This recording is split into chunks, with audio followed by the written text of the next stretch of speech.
From Relevant News headquarters in Bloomington, this is the Relevant News Evening Special with Elena and Amane Brown-Sparks. Our first story tonight is on the cost of Europe's migrant crisis. Economists estimate that it will cost $7.6 billion to host the 2.2 million Syrian refugees in various countries in Europe, primarily Germany and England. The director of the Alavan Business Advisory, Alistair Newton, admitted, "At best, we therefore look to be in a long and difficult haul, which warrants careful attention from investors given what I see as the inherent downside risk."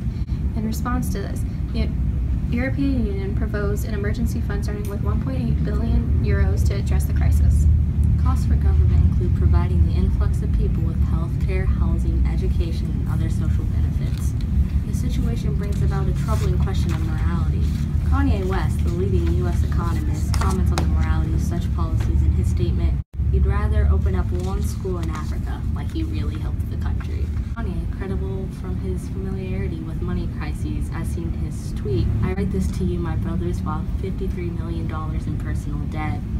Please pray we overcome. This is my true heart," proposes that billionaires such as Mark Zuckerberg and Larry Page contribute to support worthy causes, namely Yeezy's new clothing line.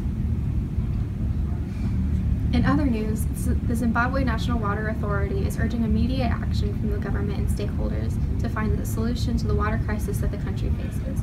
The Zimbabwe and Limpopo rivers have faced a 3-month drought, and the water levels are the lowest they have been in 30 years.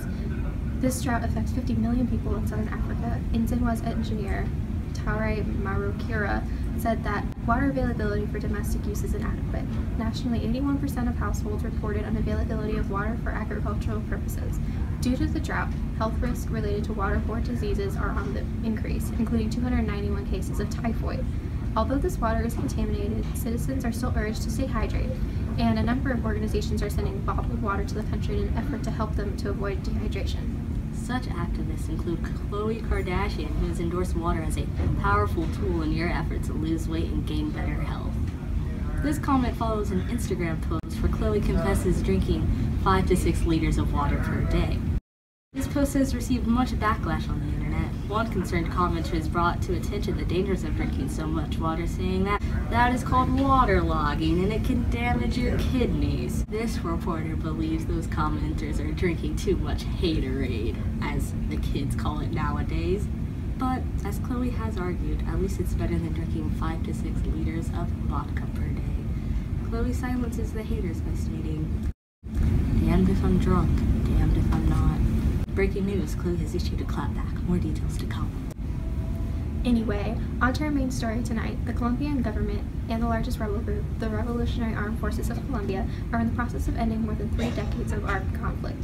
The two sides began peace talks in November of 2012 and have extended their initial deadline of March 23rd of this year by 60 days. There's an estimated 220,000 people that have died due to the armed conflict, 80% of which were civilians. Also, over 7 million people have registered with the government's victims unit. These people have been displaced by violence, but many have also been kidnapped, threatened, injured, or by landmines, or forcibly disappeared. Oh, okay, it's me.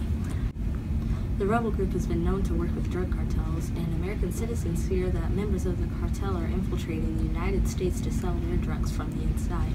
We now go to our correspondent live from Colombia Peace Conference.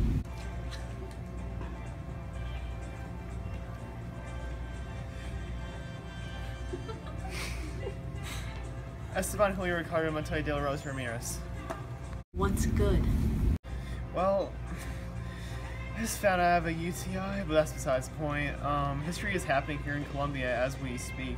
30 years of nonstop conflict may come to an end today if the terms of the treaty can be reached. So Esteban, tell me about this beef in Colombia.